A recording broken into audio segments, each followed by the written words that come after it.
오늘은 메시지 12번입니다. 겨울훈련 마지막 메시지인데 제목이 좀 길어요.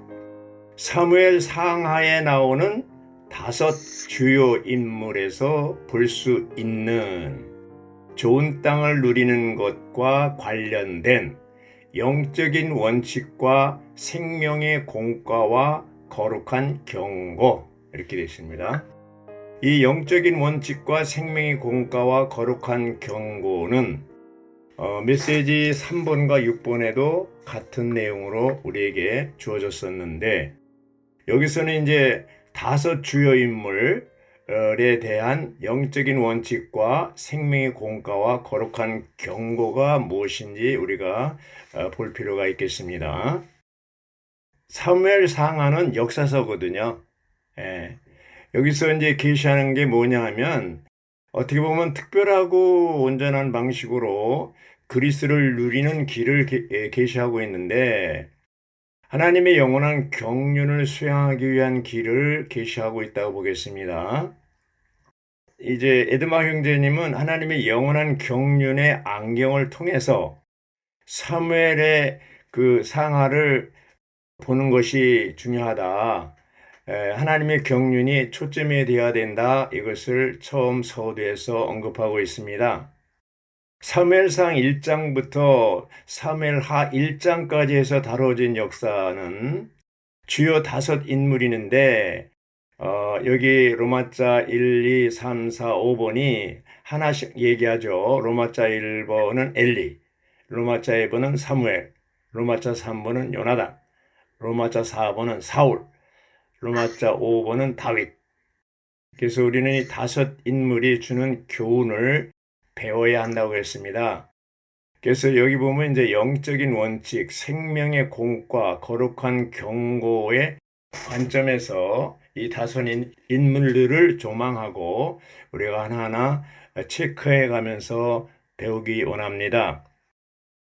이런 내용을 하기 전에 여기 보면은 하나님의 징벌, 또 통치적인 다루심이 우리에게 경고를 주기 위한 기록인데, 여기 그 고린도전서 10장 11절에 보면요, 이미 바울이 뭐라고 얘기했냐면, 또한 그 일들이 성경에 기록된 것은, 그 일들이라는 것은 금송아지 사건입니다. 시대들의 끝에 살고 있는 우리에게 경고가 되게 하려는 것입니다. 2000년 전에 바울은 고린도전서에서 이렇게 얘기하고 있는데, 시대들의 끝이라고 한 것은 구약 시대의 끝을 얘기합니다. 오늘 이 시대의 끝이 아니라.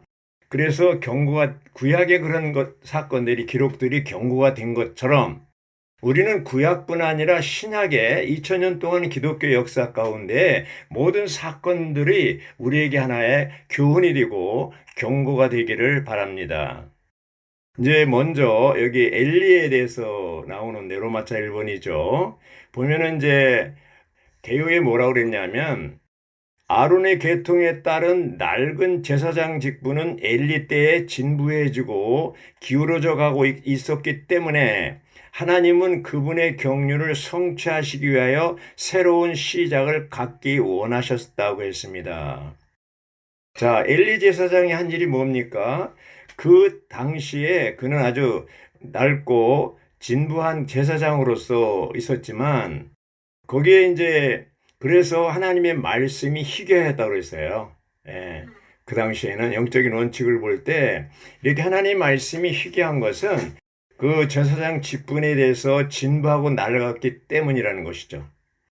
우리가 매일매일 영 안에서 이렇게 새로워지지 않는다면 우리도 엘리의 제사장처럼 낡아질 수 있다. 이것이 우리가 좀 배워야 될 공과라고 보겠습니다. 그런데 엘리가 한 중요한 일은 뭐냐면, 그 어린 사무엘을 훈련시킨 거죠. 바톤 터치한 겁니다.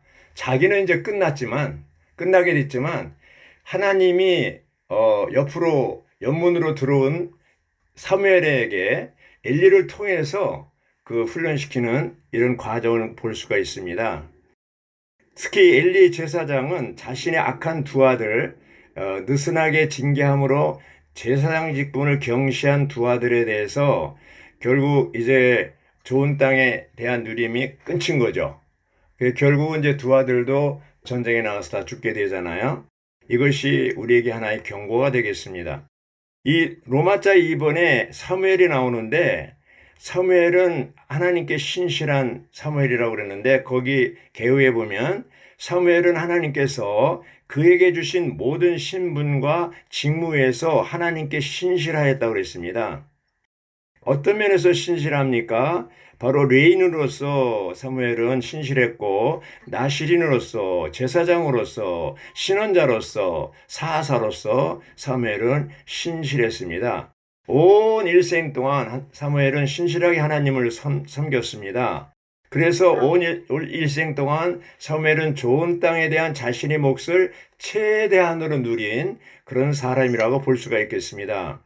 그래서 하나님의 경륜의 성취를 위해서 시대를 바꾼, 이제 사사 시대에서 왕국 시대로 바꾼 놀라운 일을 했습니다.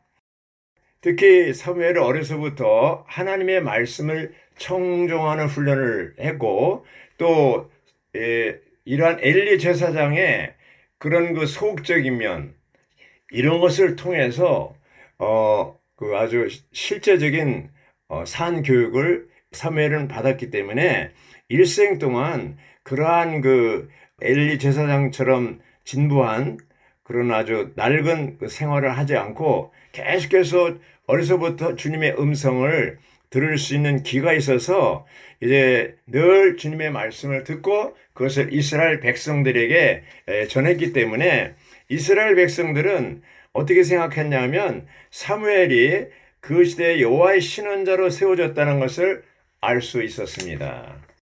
그래서 이제 끝에 가서 두 아들을 사사로 세운 것이 조금 이제 어려움이 됐지만 어쨌든 사무엘은 일생 동안 온전하게 주님을 섬긴 사람으로서 우리에게 좋은 본이 되고 있습니다. 세 번째 요나단인데 요나단은 다윗을 사랑했고 다윗과 언약을 맺었으며 다윗이 왕이 되고 왕국이 그의 왕국이 되리라고 예견했습니다. 타고난 애정을 극복하지 못한 요나단이라고 그랬는데 요나단은 자기가 왕이 된다는 게 아니라는 걸 알기 때문에 다윗이 보좌에 올라갈 것을 인정하고 있었고 또 그런데 이런 아버지 사울과 이 다윗 사이에서 어떤 사역을 따르느냐 하는 데 있어서 천연적인 애정 때문에 결국 아버지의 사역을 따르고 아버지 곁에 머물러 있었기 때문에 결과적으로 블레셋과의 전쟁에서 아버지와 함께 죽고 말았습니다. 요나단은 이제 이러한 그 두 사역 사이에서 있었을 때 그 시대의 사역이라고 할 수 있는 시대의 사역을 할 수 있는 다윗을 따르지 않았기 때문에 결국은 이제 끝나게 됐는데 하나님은 그 시대마다 사역을 갖고 계시죠. 이 문제는 중요하기 때문에 마지막에 이제 이 다섯 사람의 내용을 다 하고 난 다음에 결론적으로 교통하겠습니다. 네 번째는 사울인데 사울은 하나님께 선택받고 사무엘에게서 기름 부음을 받아 이스라엘의 왕이 되었다고 했습니다. 그 사울은 뭐냐? 불순종과 이기심과 자신의 왕국을 관심했다고 그랬어요. 불순종과 이기심과 자신의 왕국. 그래서 여기 볼 때 사울은 적어도 하나님 말씀에 두 번이나 불순종했잖아요. 아까 이제 박성희 자매님이 지적을 했죠. 자신의 왕국과 왕국을 이제 잃어버리게 되는데 결국 이런 것을 볼 때 여기서 우리가 영적인 원칙을 배울 수 있는 것은 뭐냐면 하나님의 경륜, 하나님의 통치, 하나님의 왕국 안에서 있을 때 그 안에 있으면서 자신의 군주국을 세워서는 안 된다는 거죠. 회복 안에 우리가 있으면서도 자신의 군주국, 자기 어떤 그 영역을 하려고 했던 사람들이 다 배역하고 회복을 떠난 것을 볼 수가 있습니다. 그들의 모든 배역하고 회복을 떠난 사람들의 특징은 뭐예요? 사울과 같은 거죠. 결국 자기 왕국을 세우려고 하는 것이죠.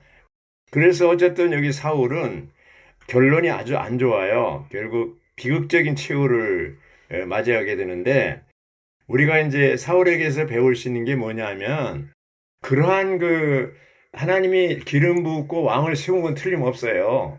틀림없는데 그 왕의 위치에서 하나님의 경륜에 따른 통치를 했으면 좋은데 그러지 않고 자기식으로 불순종해 가면서 이제 자기식으로 이렇게 통치를 했기 때문에 결국 하나님은 사울 왕을 버릴 수밖에 없었습니다. 네, 다섯 번째가 나오는데요. 다윗이죠.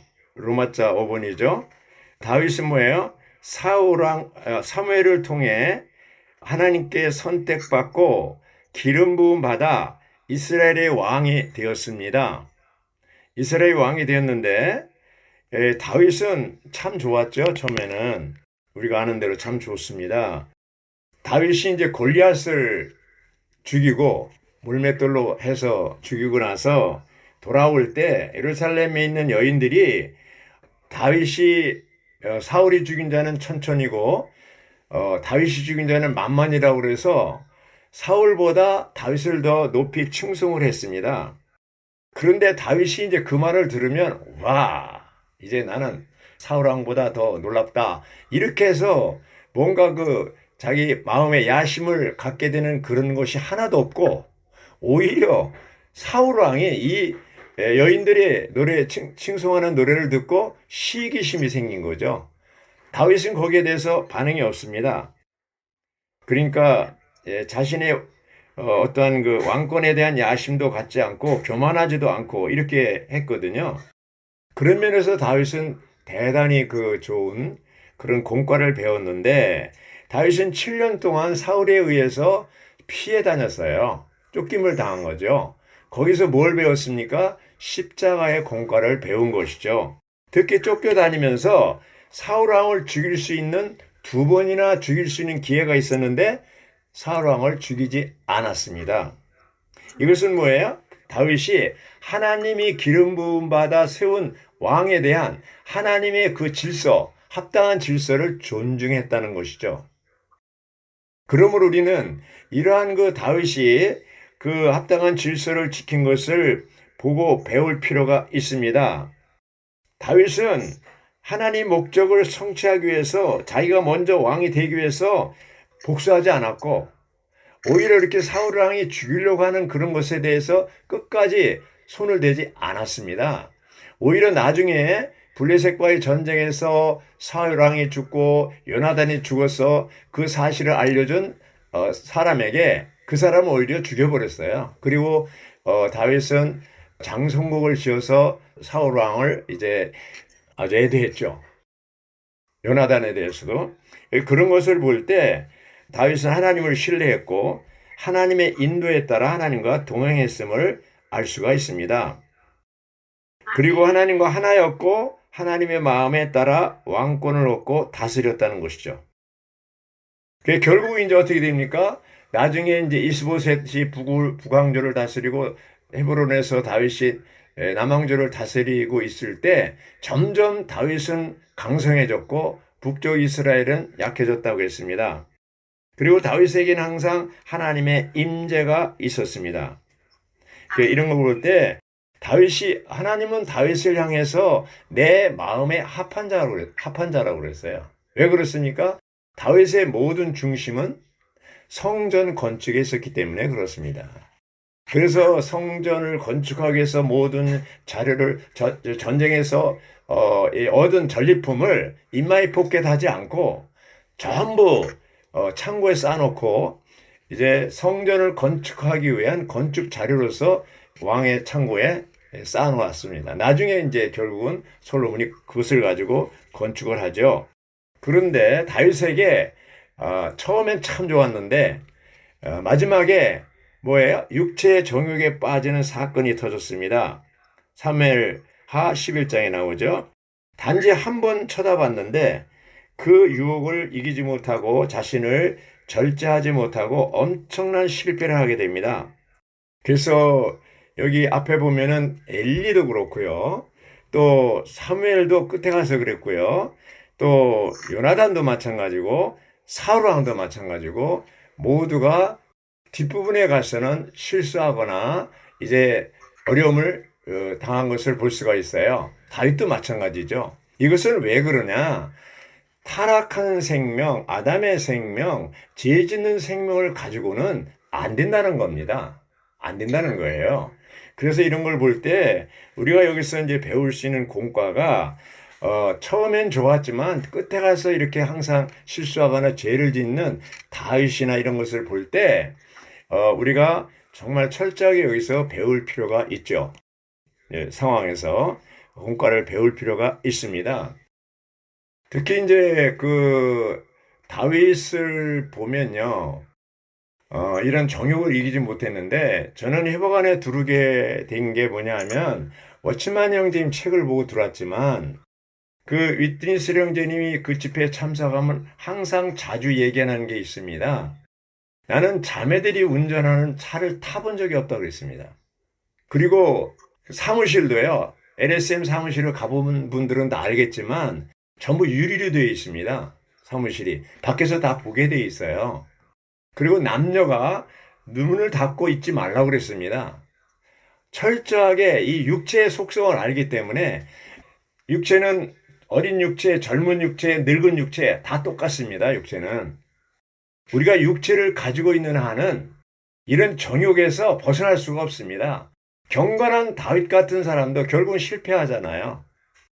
회복 안에서 워치만 형제님이나 위트니스 형제님 같은 좋은 본이 있기 때문에 제가 이렇게 보존됐다고 생각합니다. 그래서 처음에 제가 이렇게 봉사할 때 자매들이 저를 보고 아주 쌀쌀맞다고 그랬어요. 예, 쌀쌀맞다고.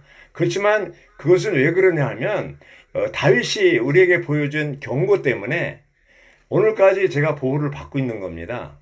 회복 안에서도 보호받지 못한 사람을 제가 알고 있습니다.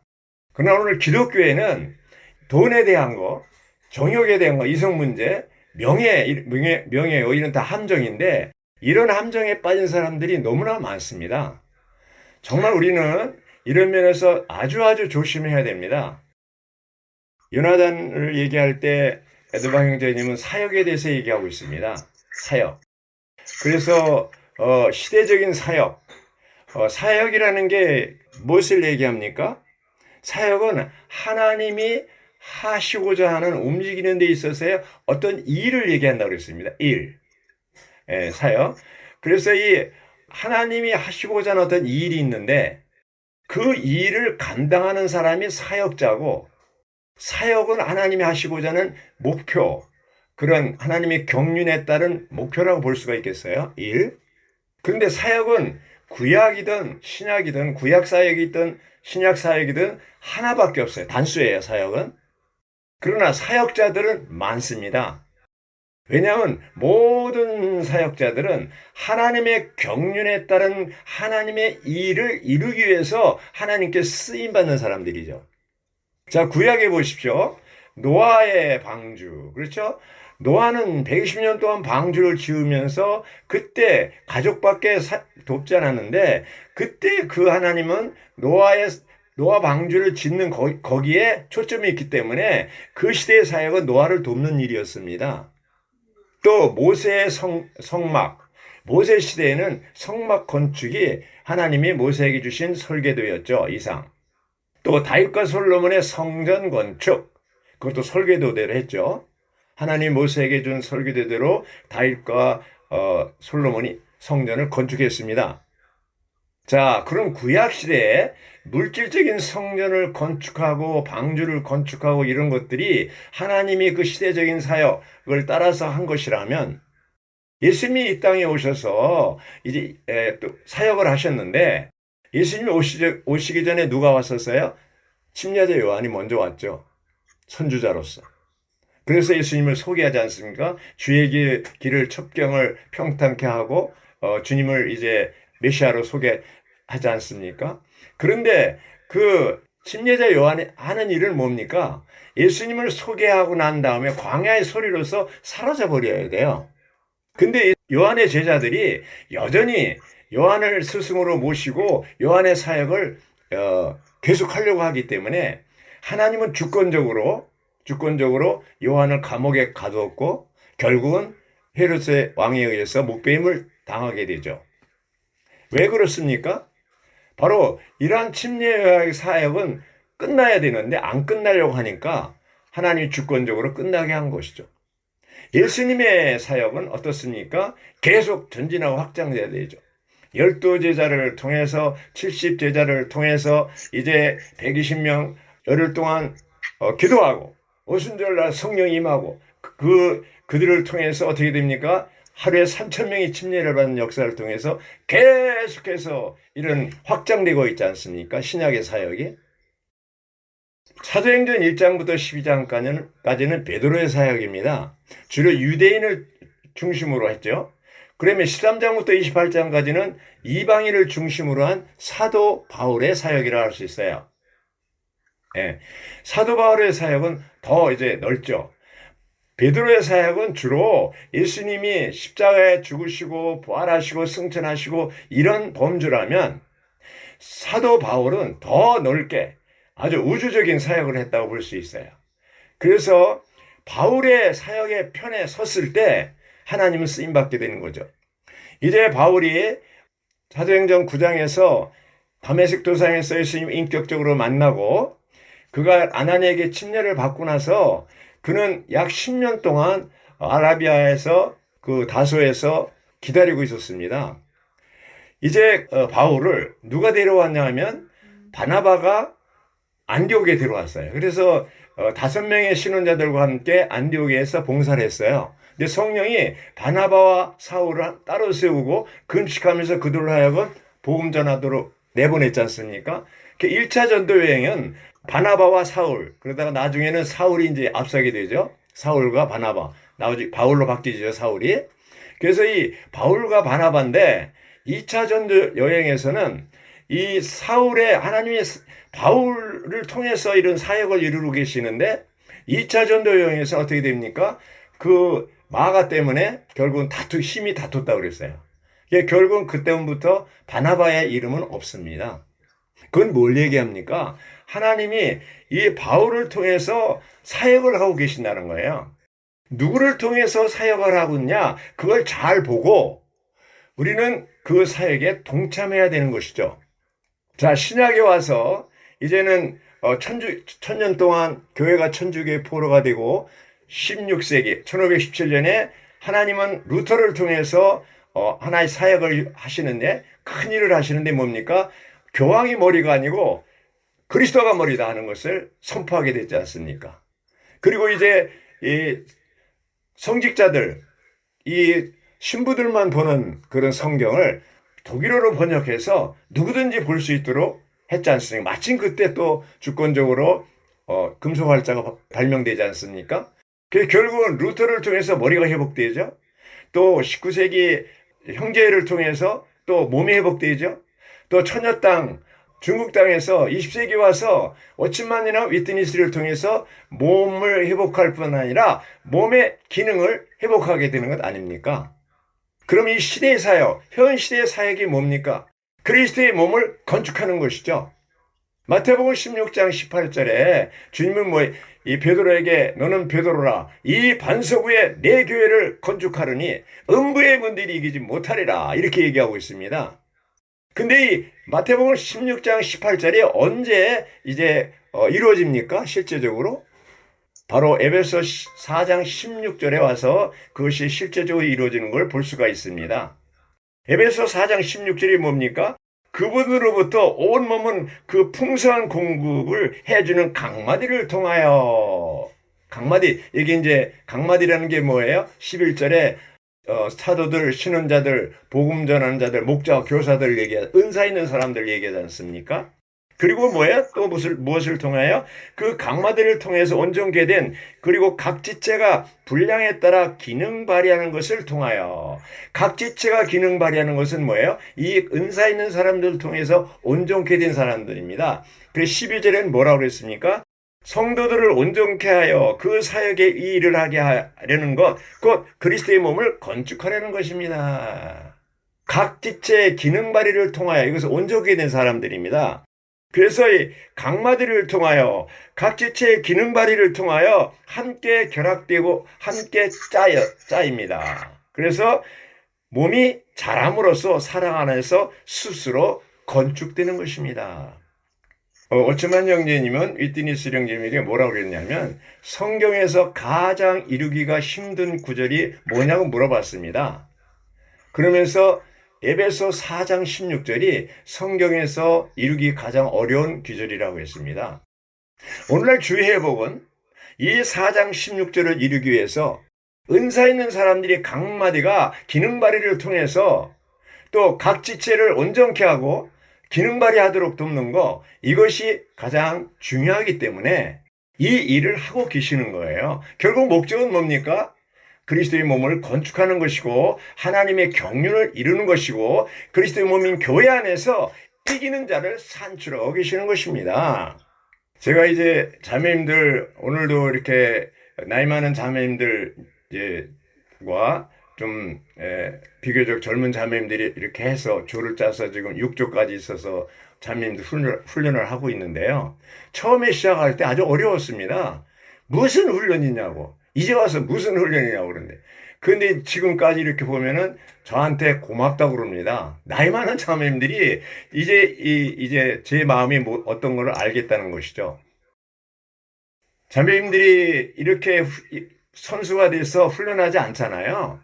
추구 안 합니다. 안 해요. 그래도 자기가 선수된 그 주에 있는 메시지는 추구합니다. 맞죠? 이것이 이제 온전하게 되는 거예요. 사람들이 추구할 때 비로소 그 조성되는 거죠. 사도행전 4장 12절에서 성도를 온전케 한다고 할 때 온전케 하는 게 세 가지입니다. 하나는 진리로 장비되는 것이고, 또 두 번째는 생명이 성장하는 것이고, 세 번째는 뭐예요? 기능 발휘하는 겁니다. 오늘날 이 마지막 때 주의 회복을 위해서 그리스도의 몸을 건축하기 위해서 가장 중요한 것이 뭡니까? 모든 지체들이 기능 발휘를 하는 것이죠. 기능 발휘가 단순히 신원만 하는 건 아니에요. 몸 안에서 자신이 분량에 따라서 또 성도들을 접대하고 또 이제 여러 가지 또 기도하는 기능 발휘, 이 여러 가지 목양하는 거 이런 것들 다 기능 발휘하는 겁니다. 어쨌든 뭔가 주님이 나에게 주신 위임에 따라서 기능 발휘하는 각 지체의 기능 발휘를 통해서 사랑 안에서 스스로 몸을 건축할 때 영광스러운 몸이 건축되는 것입니다. 그래야 몸이 건축돼야 신부로 단장되는 것이고 신부로 단장돼야 주님이 오십니다. 저는요, 이 4장 11절부터 16절까지 얘기를 하면 이 속에서요, 아주 불이 올라와요, 그냥. 너무너무나 이게 해서. 그리고 85년서부터 지금까지 하나님이 정하신 이 세기를 가면서 많은 체험을 하고 사탄의 공격도 받고 정말 어려움도 산전수전, 공중전 다 겪었습니다. 그래서 정말 이 말씀, 주님이 이루시고자 하는 예수님이 마태복음 16장에서 너는 베드로라, 이 반석 위에 내 교회를 세우리니 음부의 문들이 이기지 못한다. 음부의 문들, 사탄의 공격이 있다는 거예요, 없다는 거예요? 사탄이 공격한다는 거예요. 하나님의 경륜을 위해서, 하나님의 목적을 이루기 위해서 봉사하고 섬길 때 반드시 사탄의 공격이 있습니다. 우리가 가만히 있으면 사탄도 가만히 있어요. 우리가 움직일 때 또 사탄도 움직여요. 이상하게 하나님의 경륜이 어떤 역사가 하나님 사역이 이리 움직이면 사탄도 또 일어나요. 마치 비행기가 이륙할 때 가장 공기 저항을 많이 받는 것처럼 주님이 오늘 우리 모두에게 축복하셔서 이러한 부담, 이제 메시지 10분 이제 다 끝났습니다. 정말 이런 우리에게 보여준 5사람의 어떠함, 오늘날 이 사역에 우리가 동참함으로 말미암아 다 몸 안에서 이기는 자들이 되기를 바랍니다. 아멘.